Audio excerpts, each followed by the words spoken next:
kill a human? How hard can it be? Zyx'tal adjusted his ceremonial assassin's robe in the mirror of his quarters, aboard the Verdaxian diplomatic vessel. His iridescent scales shimmered with pride as he reviewed his latest assignment from the High Council. His orders were simple. Arrange for an accident for the human to keep their kind out of space a little longer. Under no circumstance was he to outright kill him, as this could cause an interstellar incident and bring the Galactic Council, those meddling idiots, to focus on the Verdaxians. After 147 successful eliminations, this would surely be his easiest yet. "Computer, display target information again," he chirped, his head crest rising with anticipation. The holographic display flickered to life. Target: David Dave Thompson. Species: human. Soul free. Earth. Occupation: Station Maintenance Engineer. Delta 9. Threat level: negligible. Primitive species. A maintenance worker from a gravity well planet that hasn't even achieved unified planetary government. Zyx'tal scoffed, his secondary eyelids blinking in amusement. The council must be joking. His assistant AI chirped. Warning. Reviewing available data on humans suggests... Cancel warning, Zyx'tal interrupted. I've heard all the ridiculous rumors. Deathworld, as they say. Can survive losing entire limbs, they claim. Can repair their own broken bones while conscious, they insist. He waved a scaled hand dismissively. Obviously exaggerated tales from lesser species. The AI tried again. Multiple sources confirm enough. Zyx'tal's crest flattened in annoyance. I refuse to believe a species that still uses combustion engines for planetary transport could pose any challenge. They don't even have proper genetic modification technology. He gathered his equipment, carefully selecting his finest toxins and most elaborate traps. This Dave character is simply a maintenance worker who somehow convinced the station council to allow a primitive aboard. It's practically my duty to remove him before he accidentally destroys something valuable.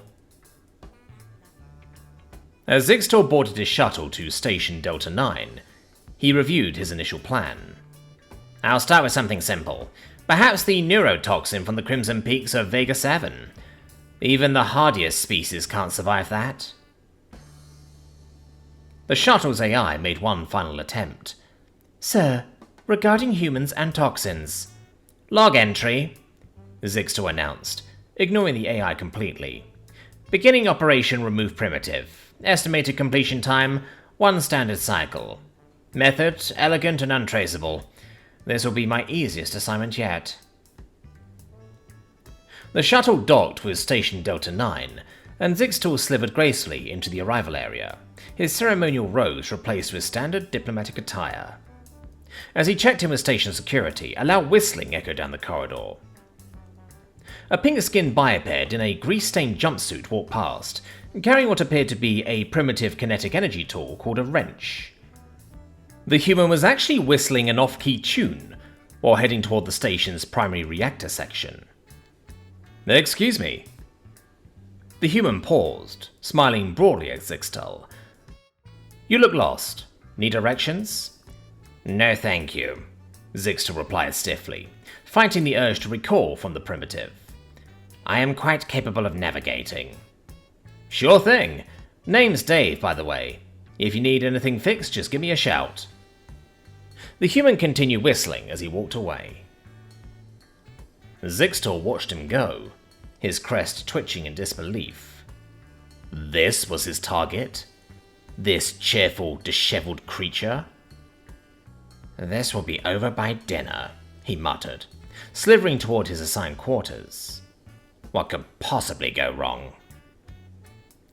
The station's AI, monitoring the exchange, added a note to its logs.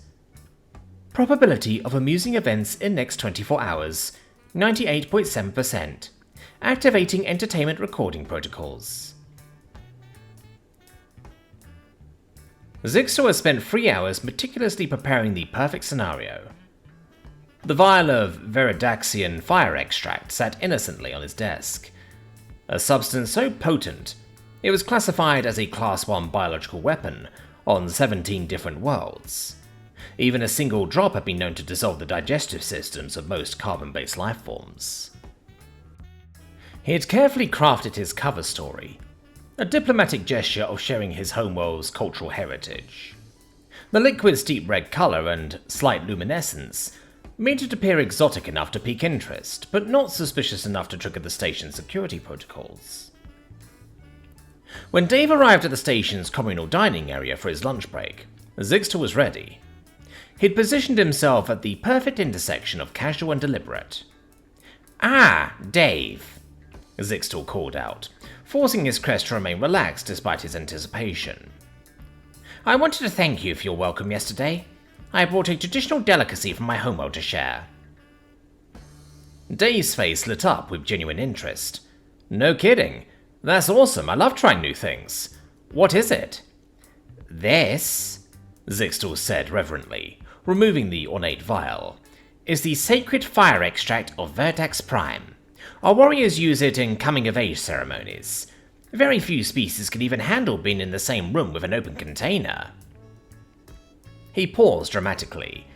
"I wouldn't normally offer it to a less advanced species, but you seem friendly." Dave peered at the vial with childlike curiosity. "Neat. Is it like a hot sauce?"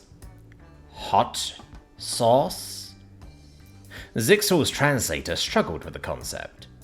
"Yeah, you know, spicy stuff you put on food to give it a kick." "Well, actually, it's a highly dangerous... yes, something like that." Zyx'tal corrected himself smoothly. "Though I should warn you, even a single drop has been known to cause immediate Before he could finish his warning, Dave had already uncapped the vial and dumped a generous portion over his food cube. "Wait!" Zyx'tal's crest stood straight up in horror. "That's enough to kill a kraken beast!" Dave took a huge bite and chewed thoughtfully. His face reddened slightly. "Oh man," Dave said, grinning. "This is great. Has a nice kick to it. Kind of like a mix between ghost pepper and Trinidad scorpion. Could use a bit more heat though. You got any more?" Zyx'tal's jaw dropped, his scales turning pale. "More heat?" "Yeah, this would be perfect for the chili cook-off next week. Been looking for something to give my recipe an edge." Dave proceeded to finish his entire meal, then licked the remaining sauce from his fork. "Mind if I keep this? I'll bring you some of my chili when I make it." But you should be dead," Zyx'tal whispered, his crest drooping in confusion. "What was that?" "I said...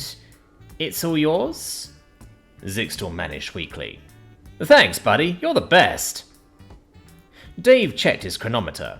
"Oops, break's over. Got a plasma conduit leak to fix. See you around." As Dave walked away, whistling again, Zyx'tal slumped in his seat. He pulled out his communicator and made a log entry. "Day 1, attempt 1. Failed. The subject appeared to enjoy the deadliest poison in the Verdaxian arsenal. Note to self, research ghost pepper and Trinidad scorpion. Possibly new biological weapons? Also, what in the name of the 7 moons is a chili cook-off?" In the corner, the station's AI quietly adjusted its entertainment recording settings to maximum quality. After the humiliating failure of the fire extract, Zyx'tal spent 2 days observing human physiology files, though most were heavily redacted due to humanity's paranoid information control. One fact stood out. Humans required constant atmospheric pressure and oxygen to survive. It seemed obvious in retrospect. They evolved on a gravity well planet with an atmosphere, after all. "Simple problems require simple solutions," Zyx'tal muttered, as he sabotaged the airlock control panel in Maintenance Section 7B.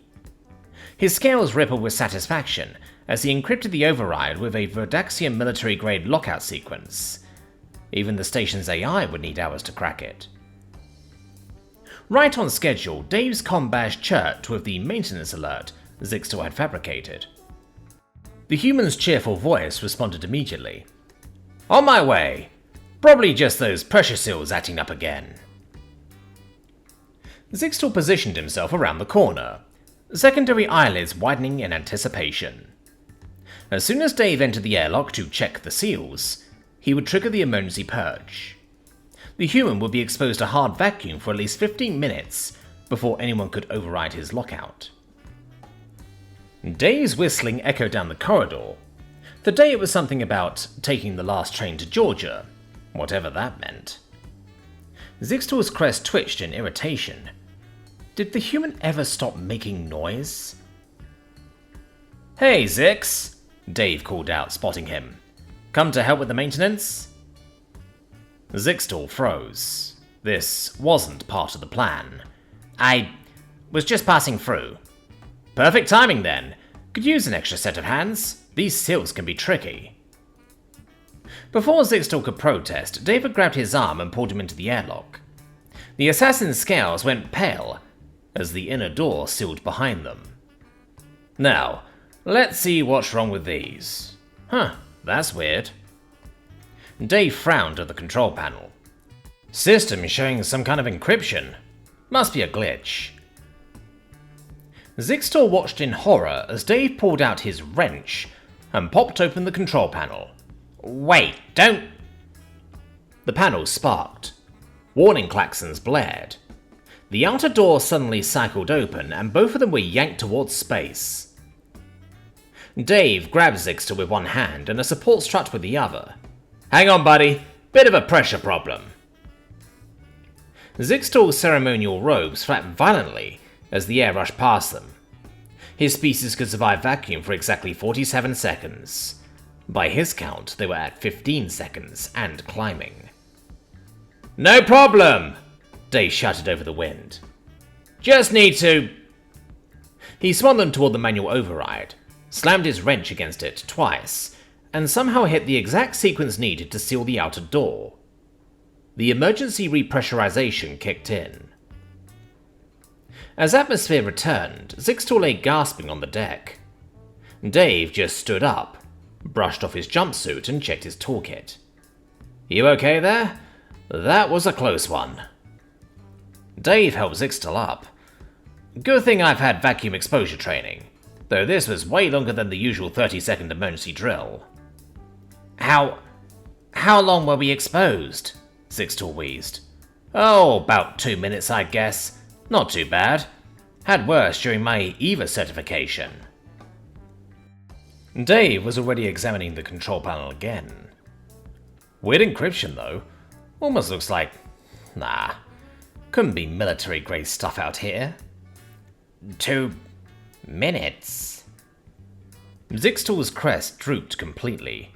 "Yeah, sorry if that was scary for you. Tell you what, I'm making that chili tonight with your hot sauce. Come by the mess hall, it'll warm you right up." Dave patted him on the shoulder and headed out, already whistling again. Zyx'tal slumped against the wall and updated his log. Day 4, Attempt 2. Failed. Subject survived hard vacuum exposure while saving my life. Note, humans apparently consider 2 minutes of vacuum exposure not too bad. Additional note, must research this EVA certification. Final note, I may need to rethink my career choices. In the station security office, 3 different species were gathered around a monitor, watching the recorded footage and placing bets on what the increasingly frustrated assassin would try next. After the airlock fiasco, Zyx'tal spent a week nursing his wounded pride and researching more creative solutions. In his quarters, he carefully removed a containment vessel from his diplomatic pouch. Inside, suspended in a stasis field, floated spores from the notorious mind-deaf fungus of Regal 6. "The perfect weapon," he muttered, his crest rising with renewed confidence. "One exposure causes total neural collapse in 94% of known species. The other 6% experience excruciating pain before death." The plan was elegant.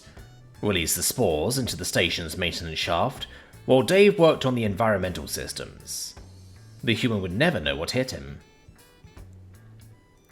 Zyx'tal checked his chronometer. Dave always inspected Junction 47 at exactly 1400 hours.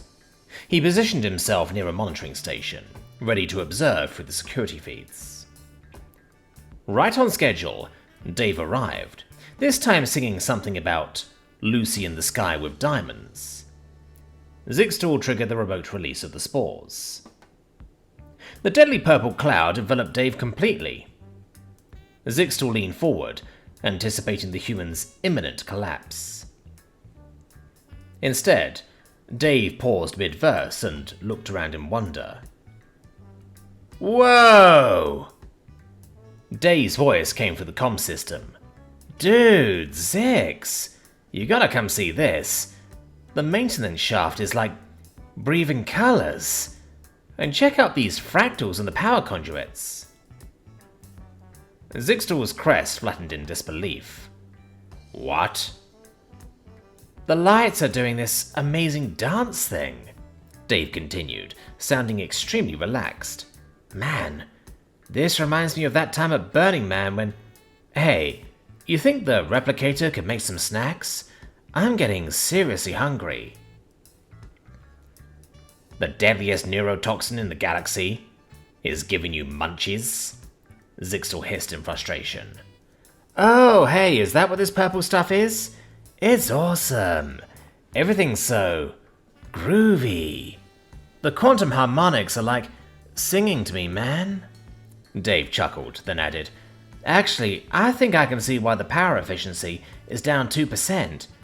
The patterns are showing me exactly where the misalignment is. To Zyx'tal's continued horror, Dave proceeded to make several complex adjustments to the power systems, humming contentedly the entire time. The station's efficiency readings immediately improved to record levels.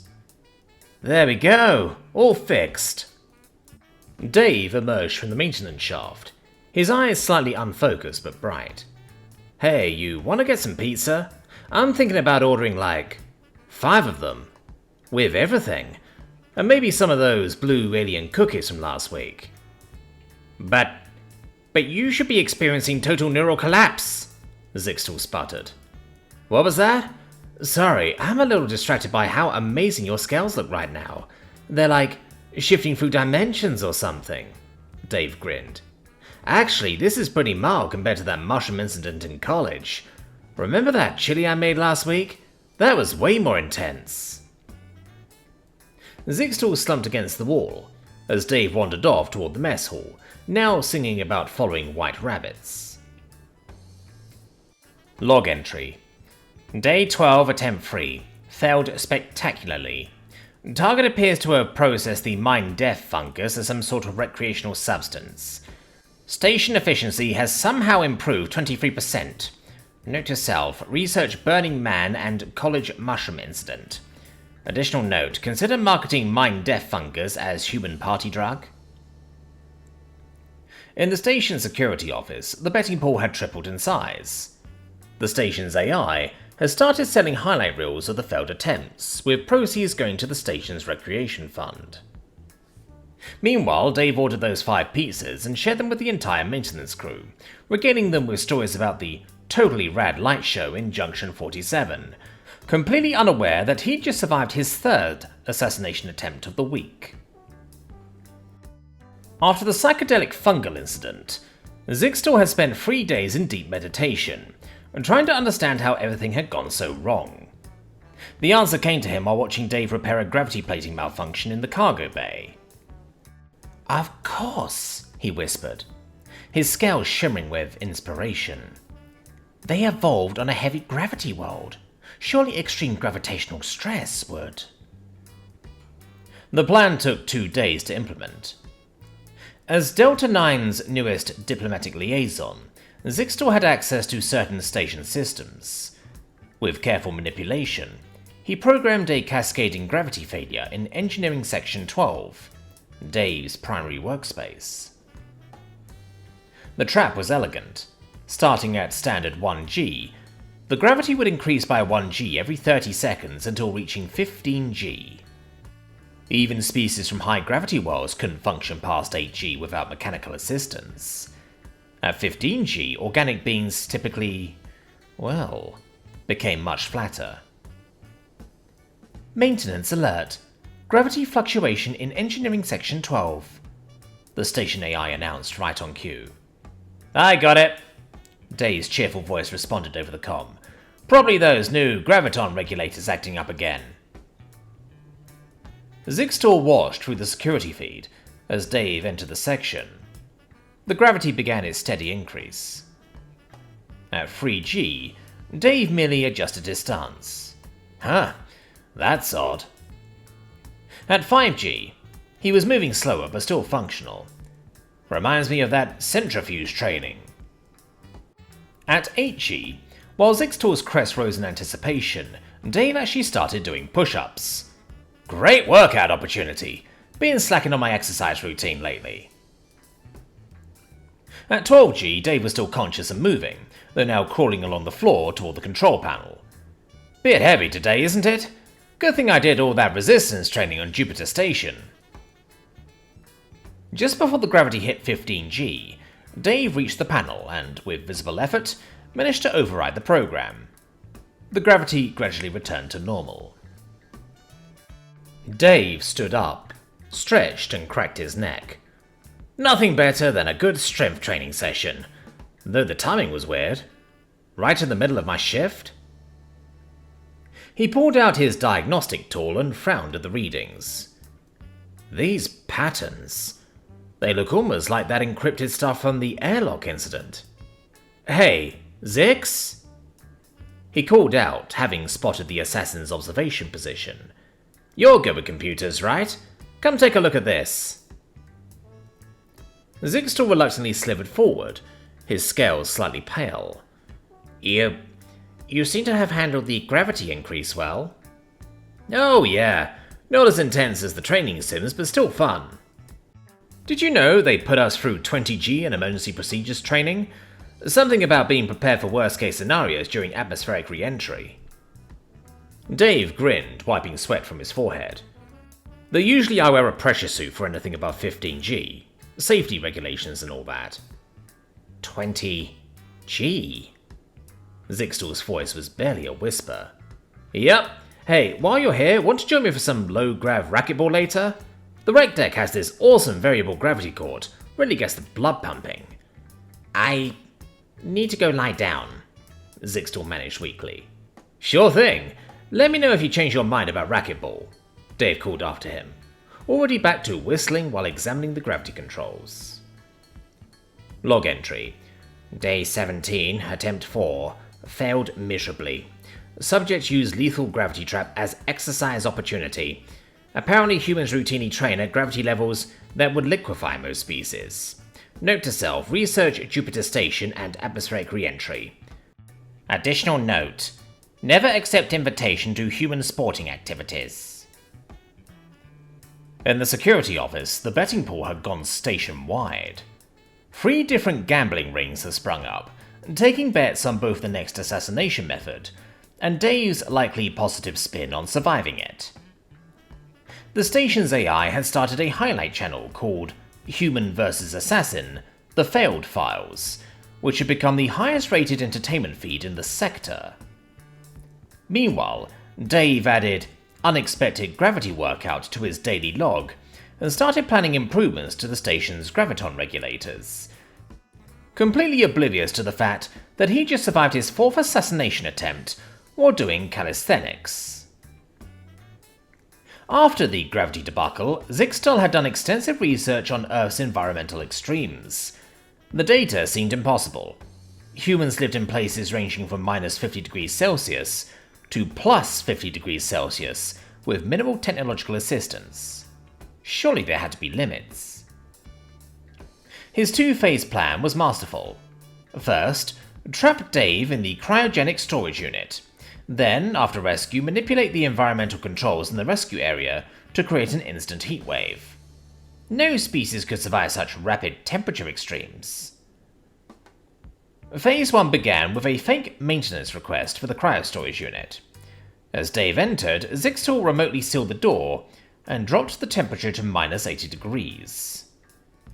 "Hey!" Dave's voice crackled over the comm. "Door seems stuck, and it's getting a bit chilly in here." Zyx'tal watched through thermal imaging as the temperature plummeted. Dave simply zipped up his maintenance jumpsuit and pulled a knit cap from his pocket.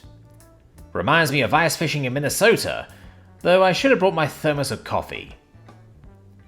Dave began humming Winter Wonderland while continuing his inspection of the cryo units. After 15 minutes at temperatures that would shatter most species, Dave had not only survived but had actually fixed 3 malfunctioning cryopods. "Found the problem. Someone had reversed the thermal coupling. Easy fix." Time for Phase 2. As soon as Dave was rescued, Zyx'tal triggered the environmental controls in the adjacent chamber to maximum heat. Roughly 70 degrees Celsius. Dave stepped through the door, still brushing frost off his jumpsuit. "Whew. Talk about extreme temperature changes. This is like that time I went from an ice bath straight into the sauna after the Siberian Marathon." Instead of collapsing, Dave actually started removing layers. Perfect timing though. Was getting a bit too cold in there. This heat feels great for thawing out. But the temperature differential should have sent you into shock," Zyx'tal blurted out from his observation post. "Nah, this is nothing. You should try Death Valley in summer after skiing in Alaska. Now that's a temperature shock." Dave stretched contentedly. "Actually, this reminds me of working maintenance on those volcanic thermal vents in Iceland, though that was more like 100 degrees Celsius with the steam." "You work in volcanic vents?" Zyx'tal's crest drooped in disbelief. "Sure. Great experience for space station work. Extreme environments, you know, though the pressure suits get pretty uncomfortable above 150 degrees Celsius." Dave checked his diagnostic tool. "Hey, the environmental controls are showing that same weird encryption pattern again. We should really get the security team to look into that." "I need to reconsider some life choices," Zyx'tal muttered. "What was that?" "Nothing. Carry on." Log entry. Day 21, Attempt 5. Complete failure. Subject treated lethal temperature extremes as mild inconvenience. Compared minus 80 degrees Celsius to recreational activity called ice fishing. Referenced casual work in volcanic vents. Note to self, research Death Valley, Siberian Marathon, and Iceland. Additional note, humans may be literally indestructible. In the security office, the betting pool had expanded to include representatives from 3 different space stations. A documentary crew had requested permission to film the unkillable human and his determined assassin. The station's AI had started selling merchandise, including t-shirts reading, "I survived extreme temperatures and all I got was this t-shirt," with Dave's smiling face on them. Meanwhile, Dave added, "Check environmental control encryption" to his to-do list, and headed to the mess hall for some hot chocolate, completely unaware that he'd just survived his 5th assassination attempt, while performing routine maintenance in conditions that would kill most species. Zyx'tal had finally cracked it. The solution was so obvious. Every species needed rest. Even humans, with their inexplicable resilience to everything else, required sleep. The station's medical database confirmed it. Humans typically needed 6 to 8 hours of sleep per cycle. Perfect. Over the next 3 days, Zyx'tal orchestrated a series of carefully timed emergencies throughout the station. Plasma leaks, atmosphere fluctuations, power grid failures, all requiring immediate maintenance attention. Each one calculated to interrupt Dave's sleep cycle. By day 4, dark circles had formed under Dave's eyes, but he kept responding to each crisis with the same irritating cheerfulness. "You know," Dave said, hanging upside down in a Jeffries tube while rewiring power coupling at 0300 hours. "This is actually easier than finals week back at MIT.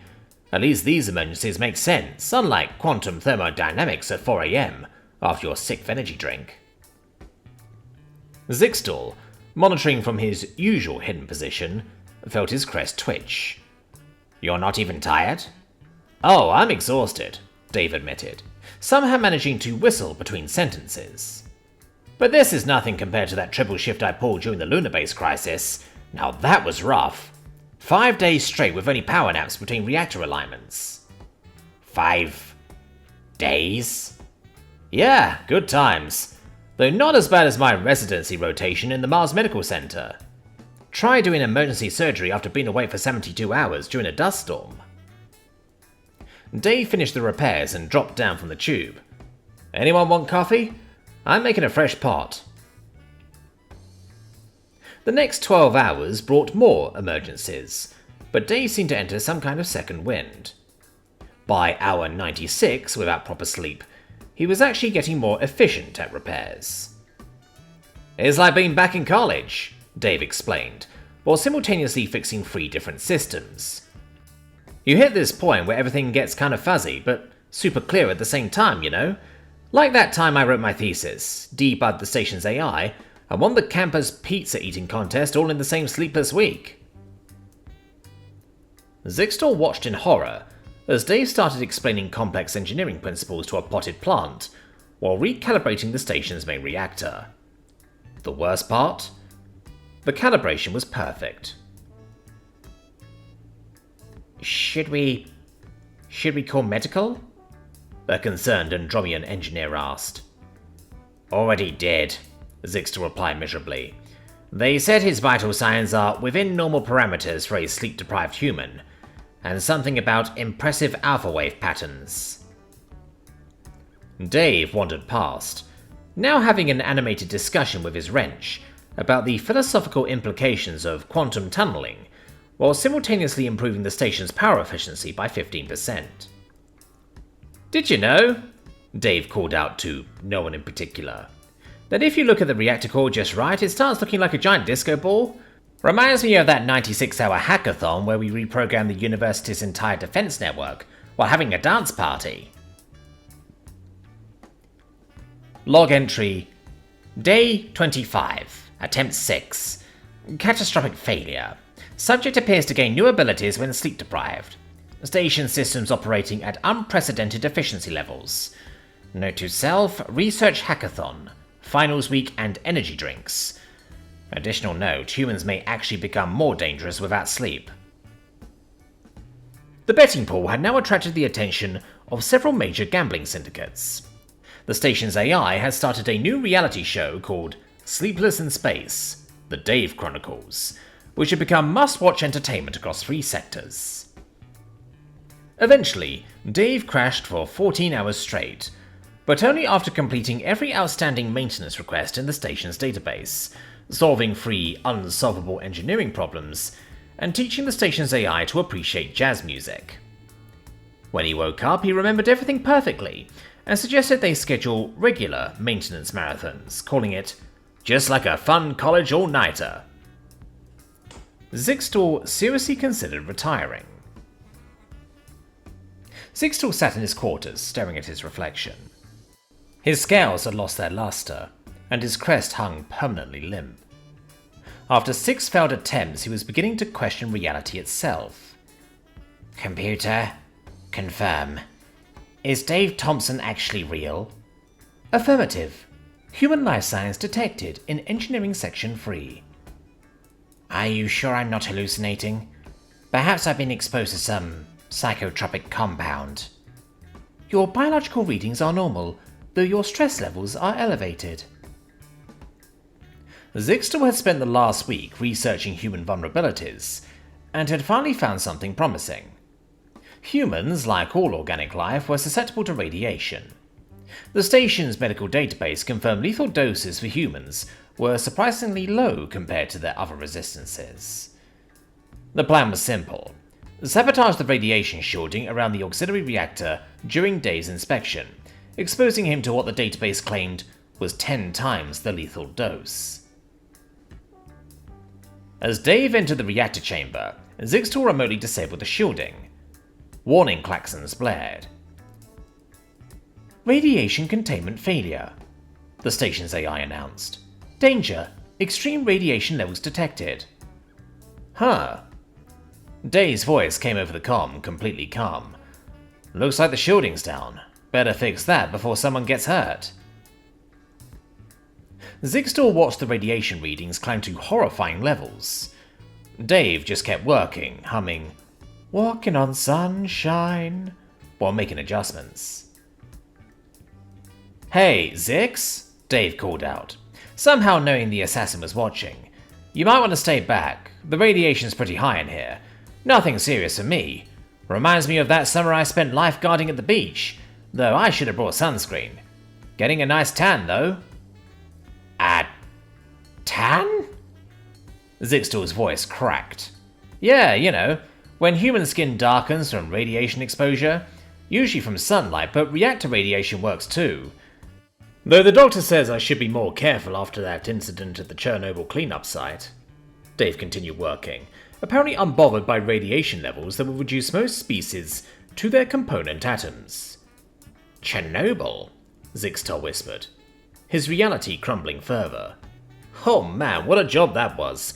Makes this look like a sunny day at the beach. There we were, right next to the elephant's foot, trying to... Hey, you okay? You're looking a bit green. Well, greener than usual." Zyx'tal had slumped against the wall, his crest completely flat. "You're not real. This isn't real. I'm in a simulation, or in hell. Yes, that must be it." "Real as they come." Dave emerged from the reactor room, his skin noticeably darker and slightly reddened. "Though I might be peeling tomorrow. Should have packed my SPF 50. At least it's not as bad as that time I got sunburned skin in Colorado. Now that was radiation exposure." "But the readings... You should be... How?" "Just another day at the office," Dave grinned, checking his reflection in a polished panel. "Actually, this is perfect timing. I've been meaning to work on my tan before the station's beach party next week. You should come. I'm bringing my famous radioactive chili." Log entry. Day 32 at M7. Reality itself has failed me. Subject treated lethal radiation exposure as tanning opportunity. Referenced casual work at something called Chernobyl. Note to self, research SPF 50 and skiing sunburns. Additional note, considering career change to meditation instructor. The betting pool had now attracted the attention of several xenobiologists who were furiously taking notes. The station's AI has started a new fashion trend with Dave's radiation tan, becoming the most requested cosmetic procedure in the sector. Meanwhile, Dave applied some aloe vera to his mild sunburn and added radiation-proof sunscreen to his shopping list, completely unaware that he just survived his 7th assassination attempt while getting what he called a pretty decent base tan. In his quarters, Zyx'tal began researching peaceful religious orders that accepted reformed assassins, preferably ones located very, very far from Earth. Zyx'tal had abandoned all pretense of sanity. After watching Dave survive everything from deadly toxins to lethal radiation, with nothing worse than a sunburn and the munchies, he'd reached a conclusion. If Dave wasn't a hallucination, he must be some kind of immortal entity masquerading as a maintenance worker. The solution? Create a situation so catastrophic that even an immortal couldn't maintain their cover without revealing their true nature. It took days of preparation. Carefully orchestrated system failures, precisely timed malfunctions, all culminating in what should be a cascade of disasters that would force the evacuation of Delta 9's entire population of 2,473 beings. The station's AI tried to warn him. "Sir, these system modifications could result in..." "Silence!" Zyx'tal hissed, his crest twitching spasmodically. "I must know the truth." The chaos began at precisely 1500 hours. Primary power failed. Backup systems crashed. Life support started fluctuating. The artificial gravity went haywire, creating pockets of 0G interspersed with high G zones. Temperature controls failed section by section. The station descended into panic. Species from across the galaxy ran for the escape pods. Security teams scrambled. Medical staff rushed to assist the injured. And there was Dave, moving through it all like he was born for this moment. "Okay, folks, stay calm." His voice carried over the emergency channel. "This is just like that time on Europa Station during the methane storm. Follow the emergency lights to the evacuation zones. Watch out for the gravity fluctuations. Treat it like a bounce house." Zyx'tal watched in fascination as Dave navigated the chaos. He ran through high-G zones like they were normal, used zero-G sections to quickly move between decks, and seemed to know exactly where every problem was before it became critical. "Secondary reactors going critical?" Dave called out, while simultaneously helping an elderly Venusian couple to safety. "No problem. Just like that submarine incident in the Marianas Trench." The station shuddered. Warning klaxons screamed about imminent structural failure. "Everyone out except essential personnel," Dave ordered, now somehow managing to repair 3 different systems while carrying a scared Andromedan child to their parents. "Don't worry, I've got this. Reminds me of that time in the Amazon when the research station got hit by both a flood and a volcanic eruption during a hurricane." Zyx'tal, hidden in his observation post, watched in awe as Dave single-handedly prevented a complete station collapse. The human moved with impossible speed and efficiency, solving complex engineering problems while spouting encouraging words and random stories about even worse situations he'd supposedly survived. "Almost got it," Dave called out cheerfully, while hanging upside down in a radioactive zero-G section with failing life support. "This is actually easier than that time I had to fix the quantum accelerator during an earthquake while making breakfast." 4 hours later, the station was stabilized. The evacuated residents returned to find everything not just fixed, but somehow running better than before. "Well, that was exciting," Dave said, covered in grease and sporting another radiation tan. "Nothing like a good crisis to get the blood pumping. Anyone up for pizza? All this running around made me hungry." Log entry. Day 40. The subject cannot be human. No mortal being could. I need a drink. The betting pool had evolved into a religious movement, with Dave unknowingly acquiring followers who believed him to be a maintenance deity in human form. The station's AI had compiled the security footage into an action thriller that became the highest grossing entertainment product in 3 sectors. Meanwhile, Dave filed his shift report. Routine maintenance plus some minor system hiccups. Could use more coffee in the engineering break room. Zyx'tal, watching Dave cheerfully explain to a group of wide-eyed junior engineers how this was no big deal compared to that time on Mars, finally accepted that some mysteries in the universe were better left unsolved. Zyx'tal sat in Delta 9's bar, downing his 7th Regalian brandy, when his worst nightmare appeared. "Hey, buddy." Dave's eternal cheerfulness made him flinch. "Haven't seen you since that crazy system failure." "I'm joining a monastery," Zyx'tal blurted. "Far away. Very far." "Oh, cool. Need help fixing their—" "No! I mean, they're allergic to humans. Fatally allergic. Terrible tragedy if you visited." "You know," Dave grinned, "I never probably thanked you for all those interesting situations lately. The hot sauce, the gravity workout, that awesome psychedelic light show." Zyx'tal's scales went pale. You knew? Well, yeah. The encryption patterns were pretty consistent. Plus, they made action figures of us. Look, tiny vials of deadly hot sauce included. Zyx'tal stood so fast he knocked over 3 chairs. "My transport leaves now. Want me to send you my radioactive chili recipe?" The former assassin's scream echoed through 3 decks as he fled toward the docking bay. Final log entry. Day 75. Departing for furthest point from Earth in known space. Still feels too close. Must remember to fake own death if Dave tries to visit. Note to self. Request monastery room without maintenance access. The station's AI preserved the security footage of Zyx'tal's departure, particularly his Olympic-worthy sprint when Dave tried to give him a goodbye hug.